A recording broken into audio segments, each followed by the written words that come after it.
Dog lover. My name is Saro. I'm a dog trainer, also coach dog owners. Welcome to another session of live session of Saro Dog Training live. Hope you're doing well. And today I'm going to answer all the questions that I can in this live video. I've got a lot of questions on my channel, and I'm going to try to answer them all. So I've got the questionnaire, and also I have the videos available. If you need more help, I'm gonna refer to those videos as well. So if you have any questions also during the live show, go ahead and ask those questions, and I'm gonna try to answer them as well. But before we get started, I wanted to let you know that there are some news, some new things are happening, and also I wanted to mention some names. These are supporters, viewers, and subscribers of my channel, and I wanted to go ahead and announce these names so you also know who's supporting me. Thank you for being part of this community and being part of the channel and supporting me. Names like Family of Five, Renee, Valerie, Earl Tanaja. I'm sorry if I'm pronouncing your names. I'm trying my best to pronounce them properly. Huishan Duan, Ismail Kano, Anita, Konark Raj Singh is in also, and I'm going to announce a lot more names in near future during the show. So hopefully you can see that I'm trying my best to support you.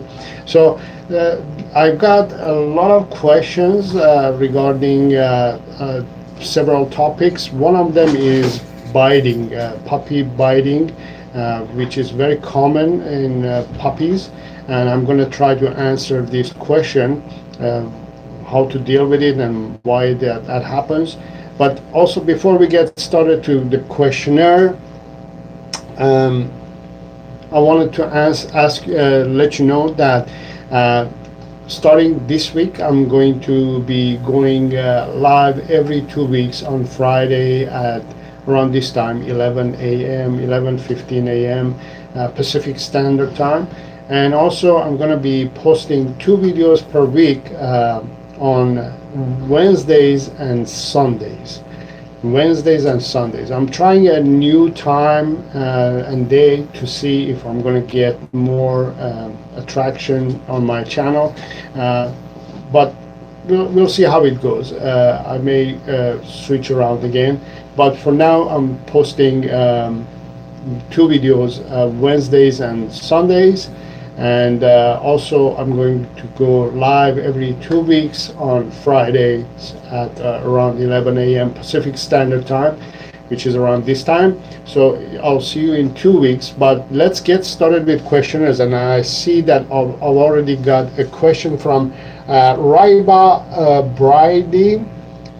I have an adult small breed, barks most of the time. How to deal with that? Do I teach a dog to have a soft mouth? Oh yeah, okay. So these are again very common questions. So recently I received a lot of questions on my channel. So now I've bunched them up and categorized them, and I'm going to answer all these questions. And Rabia, your questions are part of these groups, so pay attention. So one of the main questions that I get is biting, puppy biting, or even adults biting. I think some of them are in form of play, and some of them are in form of aggressiveness. My viewers are telling me that their puppy is actually aggressive and is actually angry and is biting. So the main reason why puppies bite, there are 2 main reasons. One is boredom. They're bored. They need some other forms of physical and mental stimulation. And number 2 reason is because they're going through the bite inhibition. What it is basically their gums they're teething, so their puppy tooth are coming out and is being replaced with adults tooth. So their gum is very sensitive and is very itchy. So biting kind of suits them, suits the chewing, the gums. So that if they can find anything to bite, it helps them to soothe. So that's one of the main reasons. And the other reason, as I said, is boredom. Boredom is because, again, if they don't have anything to healthy or proper to do, they will depend on biting. So biting becomes an activity for them, becomes an entertainment for them.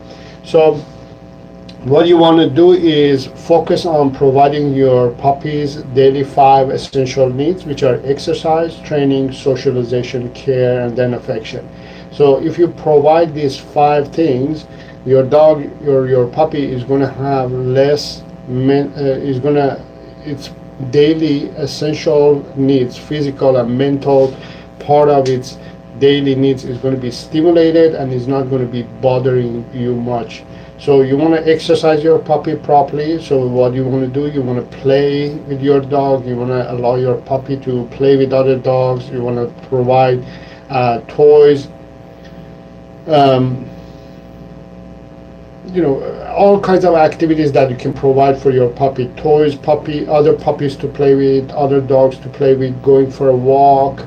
You play with your puppy, things like that. You want to provide a lot of physical and also mental stimulation. Mental stimulation is basically training. You can, if you provide training as well, starting from puppy, doesn't have to be formal training, could be just basic puppy training, just teaching it to how to walk on leash and things like that. You can start training and physically and mentally stimulate your puppy, so your puppy has less energy and less focus on biting things. So exercise, training, socialization, you want to allow your puppy to socialize with its surroundings. If you could take your puppy everywhere, it would be great.